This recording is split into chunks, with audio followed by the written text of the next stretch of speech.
তো হ্যালো বন্ধুরা, অবশেষে ভারত পাকিস্তানকে লজ্জিতভাবে হারিয়ে দিয়ে তারা কিন্তু ম্যাচটি জিতে নেয় এবং এই নিয়ে ভারত পাকিস্তানকে বিশ্বকাপে ৮ বার কিন্তু পরাজিত করলো। তো আমরা যদি কালকে দেখি যে পাকিস্তান টসে জিতে প্রথমে ভারতকে ব্যাটিং করতে পাঠায়, আর শ্রীলঙ্কার যে পিচে খেলা হচ্ছে সেই পিচটি কিন্তু অ্যাকচুয়ালি স্পিন ফ্রেন্ডলি উইকেট, কারণ সেখানে স্পিনটা কিন্তু বেশ ভালো কার্যকরী ভূমিকা নেয়। তো সেই পিচে ব্যাটিং করাটা কিন্তু অতটা সহজ ছিল না, কারণ বাউন্ডারিটাও কিন্তু বেশ তুলনামূলক বড় ছিল। তো সেখানে ভারত যখন ব্যাটিং করতে আসে শুরুতেই কিন্তু একটা ধাক্কা আসে, কারণ অভিষেক শর্মা তিনি শূন্য করে প্যাভিলিয়নে ফিরে যান। তো তারপর ঈশান কিষান তিনি একার হাতে মূলত ম্যাচটি কিন্তু তিনি টেনে নিয়ে যান, কারণ তিনি ৭৭ রানের একটি দুর্দান্ত ইনিংস খেলেন। তো আমরা জানি যে ঈশান কিষান বিশ্বকাপের আগেও কিন্তু তিনি কিন্তু ভারতীয় দলে কিন্তু জায়গা করে নিতে পারেনি, কারণ তিনি অনেক দিন কিন্তু ইন্টারন্যাশনাল ম্যাচের বাইরে ছিলেন। তো বিশ্বকাপের আগে হঠাৎ করে তাকে দলে নেওয়া হয়। তো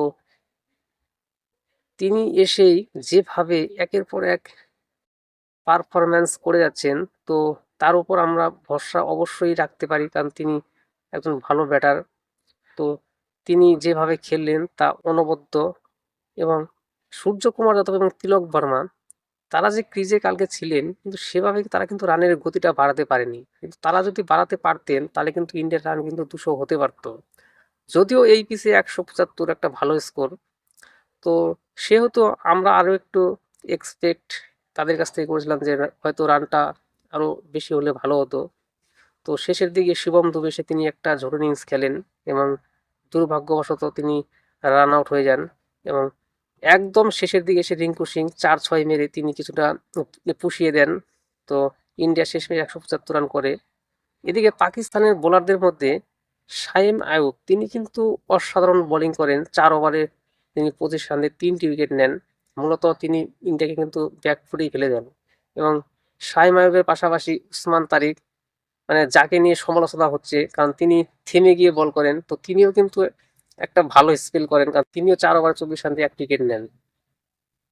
এদিকে পাকিস্তানের একজন মাত্র ফাস্ট বোলারকে দিয়ে কিন্তু বল করানো হয়, তবুও মাত্র ২ ওভার, মানে ইনিংসের ২০ ওভারের মধ্যে ১৮ ওভার কিন্তু স্পিন বলই করেছে পাকিস্তান, মাত্র ২ ওভার ফাস্ট বল করেছে, তবুও ওই ২ ওভারে কিন্তু সেই মার খেয়েছে পাকিস্তান। তো যাই হোক, ইন্ডিয়া ১৭৫ রান তোলে এবং ১৭৬ রানের লক্ষ্যমাত্রা নিয়ে পাকিস্তান যখন তারা চেস করতে আসে, তো শুরুতেই তাদের কিন্তু ধাক্কা আসে, কারণ ০ রানে ১ উইকেট কিন্তু পাকিস্তানের চলে যায় এবং ফার্স্ট উইকেটটা কিন্তু হার্দিক পান্ডিয়া তুলে নেন এবং একদম ফার্স্টের ওভারটা কিন্তু মেডেনও যায়। তারপরে জসপ্রীত বুমরা তিনি এসেই কিন্তু ২টো উইকেট নেন।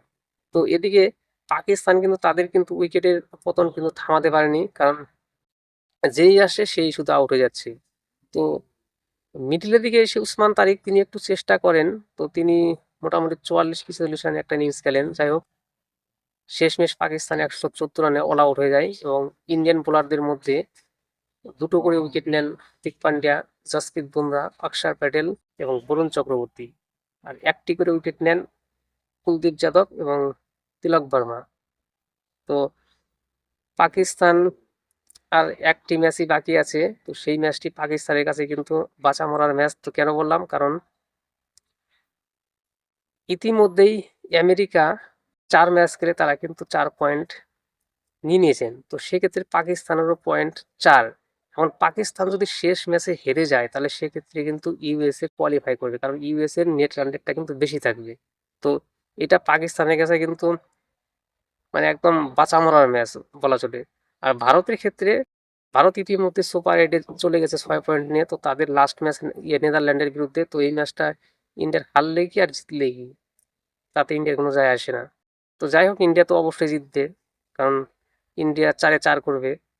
তো আজকে বিশ্বকাপের ৩টি ম্যাচ অনুষ্ঠিত হচ্ছে। তো প্রথম ম্যাচটি আফগানিস্তান এবং ইউএইর মধ্যে খেলা অনুষ্ঠিত হয়েছে। তো যেই ম্যাচে আফগানিস্তান ৫ উইকেটে তারা কিন্তু ম্যাচটি জিতে নেয়।